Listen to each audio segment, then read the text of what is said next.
زینب کا قاتل قانون کے شکنجے میں، کیا اعترافی بیان اور ڈی این اے قانون کی نظر میں سزا کے لیے ناکافی ہیں؟ سرعام پھانسی پر قانونی آراء کے ساتھ ساتھ ایسے واقعات کے دیگر محرکات بھی دیکھنا ہوں گے۔ میرا چھوٹے چھوٹے بچے 14 سال ہو گیا ہے، اس کے والد اندر انتظار کرتے رہتے، مجھ سے پوچھتے رہتے پاپا کب آئے گا۔ پاکستان کا ذوالفقار انڈونیشیا میں بے یار و مددگار، ایک ہی وقت میں سزائے موت اور جگر کے سرطان سے جنگ لڑتے پاکستانی کے لیے وزیر اعظم کب آواز اٹھائیں گے؟ اور اربوں کے اونٹ کھانے کے اور دکھانے کے اور۔ السلام علیکم and welcome to news wise, میں ہوں امبر شمسی۔ زینب قتل کیس میں لاہور ہائی کورٹ کے چیف جسٹس نے انسداد دہشت گردی کی عدالت کو 7 روز میں فیصلہ سنانے کا حکم دیا ہے۔ اس کے علاوہ سماعت روزانہ کی بنیاد پر ہوگی اور ملزم عمران کے خلاف ڈی این اے ثبوت موجود ہے، لیکن کیا یہ کافی ہوگا؟ قانون شہادت کیا کہتی ہے؟ اب تک جو کیسز ہوئے وہ کیا کہتے ہیں؟ اس کے علاوہ اعتراف جرم بھی کافی ہو سکتا ہے، اور ہم یہ بھی بات کریں گے ایک ماہر نفسیات سے کہ کیا سیریل قاتل اور عام قاتلوں میں فرق ہوتا ہے؟ کیا سرعام پھانسی دینے سے ایسے گنونے جرائم پر قابو پایا جا سکتا ہے یا نہیں؟ اس کے علاوہ سزائے موت پانے والے پاکستانی کو انڈونیشیا کے فائرنگ اسکواڈ سے کیسے بچایا جا سکتا ہے؟ ذوالفقار کو 2004 میں منشیات رکھنے کے الزام میں گرفتار کیا گیا تھا، لیکن قانون کے تقاضے پورے نہیں ہوئے اور پھر سزائے موت بھی ہو گئی۔ اب اسٹیٹ کینسر کے مریض بھی ہیں اور انسانی حقوق کی تنظیمیں حکومت پاکستان سے سزائے موت رکوانے کے ساتھ ساتھ ان کے وطن واپسی کی اپیل بھی کر رہی ہیں۔ شروع کرتے ہیں اپنی ٹاپ سٹوری سے۔ نہیں رہے گا پتہ لگ رہا ہے آپ ماں کے دنوں چلے جانے چھتی چلے جاؤں جو جگہ جا کے وکی ہوتی ہے تو بندہ کھڑا ہے ماں واپس کا کہتا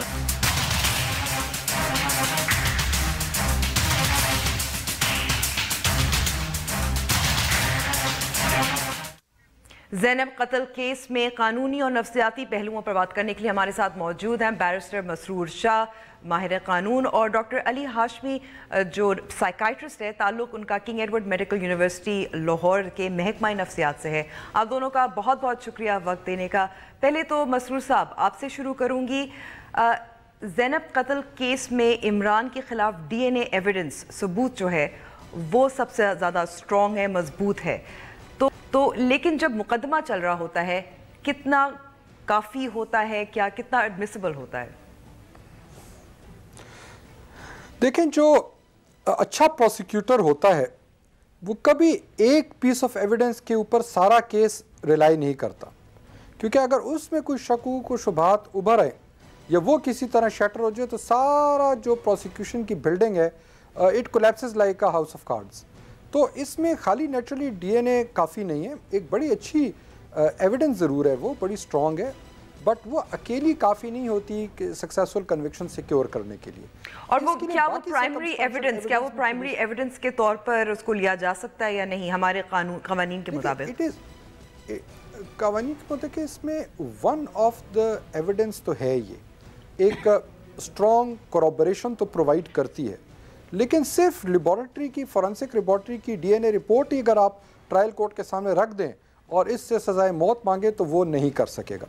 اس کے لیے پولیس کو خود بھی ذرا ایفیشنسی دکھانی چاہیے، اور اس میں مثال کے طور پر آلۂ قتل اگر کوئی ہے، اس میں اگر جو مقتول بچی کے لاسٹ وان کلوتھز ہیں اس کے اوپر اس کے کوئی سٹینز وغیرہ ہوتے ہیں، جس گھر میں قتل کیا گیا وہاں پہ اس کے فنگر پرنٹس وغیرہ، ان کپڑوں کے اوپر مقتول کے فنگر پرنٹس، تو یہ ساری اب جو آٹوپسی ہوئی ہوگی اس کے اوپر کافی آپ کو ایویڈنس مل جاتی ہے، گلا دبایا ہے تو اس کے اوپر انگلیوں کے نشان مل جاتے ہیں۔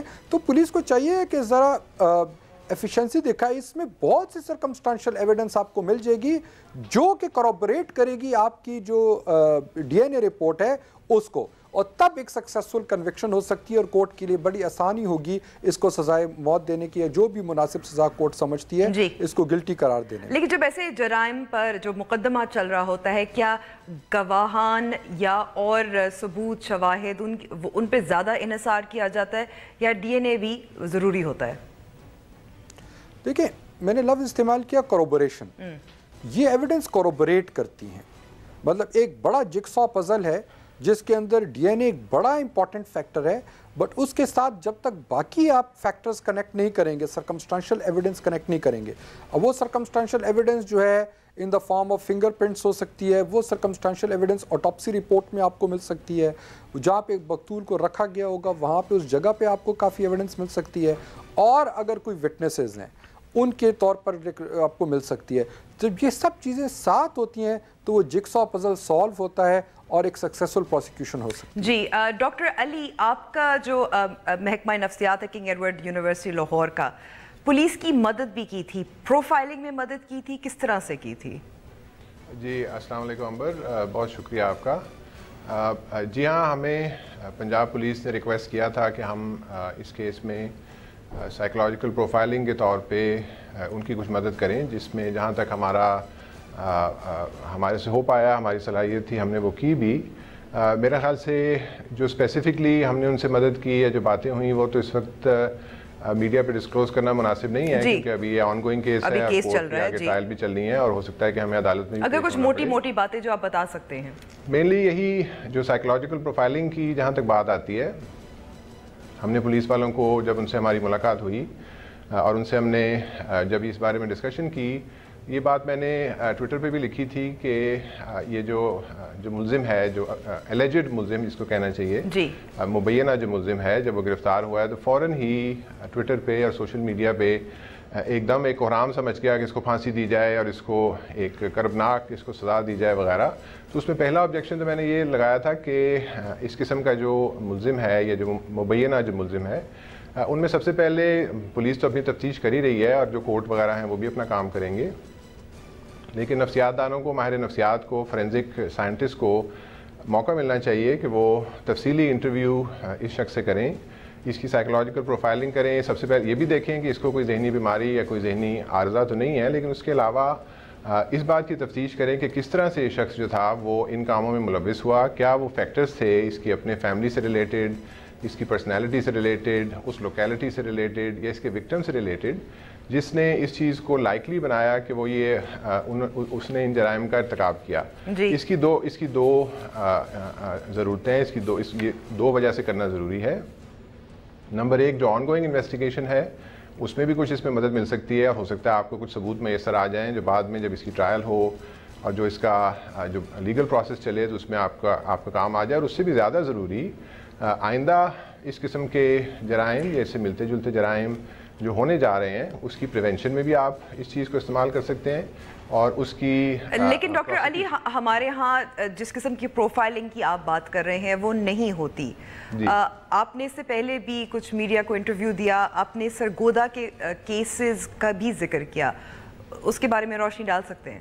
وہ actually Sargodha was a misquote. I was talking about the Kasur cases, جو پورنوگرافک جو رنگ قصور میں ہی جو ابھی جو گینگ تھا, بالکل جو گینگ ڈسکور ہوا تھا, اس میں بھی پنجاب پولیس نے ہماری مدد طلب کی تھی. اس میں ہمارا رول جو تھا وہ ایکچولی وکٹم ریہیبلیٹیشن سے ریلیٹڈ زیادہ تھا, کیونکہ اس وقت تو جب ہم انوالو ہوئے تھے تو جو الیجڈ جو اوفینڈرز تھے وہ سارے اریسٹ ہو چکے تھے اور وہ جیل میں تھے اس وقت, لیکن ہم نے اس وقت وکٹم پہ فوکس کیا تھا. لیکن میں نے بات اس پہ یہی کی تھی کہ اس قسم کے جب کیسز ہوتے ہیں, اور اس قسم کے کیسز پورے ملک میں ہی ہو رہے ہیں, ڈفرینٹ پروونسز سے رپورٹ کیے جاتے ہیں, بہت سی ان میں کامنالٹیز پائی جاتی ہیں نفسیاتی طور سے. مثال کے طور پر ملزم کی عمر, ملزم کی فیملی بیک گراؤنڈ, ملزم کا ایجوکیشنل بیک گراؤنڈ, ملزم کا موڈس آپرینڈا ہے جو اس کا جرم کرنے کا جو طریقہ کار تھا, مثلاً وکٹمز کی کامنالٹیز, وکٹمز کی ایجز, وکٹم کی جینڈر, وکٹمز کی ایجوکیشن لیول, وکٹم کی جیوگرافیکل لوکیشن وغیرہ وغیرہ, اور ایون جو کرائم اٹ سیلف ہوتا ہے, جس طرح سے جرم جو ہے وہ کمٹ کیا گیا, کیا وکٹمز کو سیکشولی ابیوز کیا گیا تھا. اب جو میڈیا پہ رپورٹ کیا گیا ہے عمران علی کے بارے میں کہ وہ پیسوں سے, ٹافیوں سے بچوں کو اپنی طرف مائل کرتا تھا, اس طرح سے پھر وہ, تو یہ ایک مثال ہو سکتی ہے اس کا پیٹرن جس کی آپ بات کر رہے ہیں. جی بالکل ہو سکتا ہے. میں نے اسی انٹرویو میں جو آپ کے ڈان اخبار میں چھپا تھا اس میں یہ بھی کہا تھا کہ جس طرح فنگر پرنٹ کا ایک ڈیٹا بیس ہم بناتے ہیں, اور ڈی این اے کا ڈیٹا بیس جو ہے, ڈی این اے کا ڈیٹا بیس اور فنگر پرنٹ کا ڈیٹا بیس ایک اسٹینڈرڈ آپریٹنگ پروسیجر ہے. فار ایگزامپل ایف بی آئی کے لیے, اسکاٹ لینڈ یارڈ کے لیے جو ملزمان جو پکڑے جاتے ہیں ان کے فنگر پرنٹ کا ڈیٹا بیس بنتا ہے, ڈی این اے کا ڈیٹا بیس بنتا ہے. اس طرح بیہیورل پروفائلنگ کا یا بیہیورل جو ان کی پروفائلز ہوتی ہیں اس کا بھی ایک ڈیٹا بیس ہوتا ہے. ایف بی آئی کے پاس بھی ہوتا ہے, اسکاٹ لینڈ یارڈ کے پاس بھی ہوتا ہے.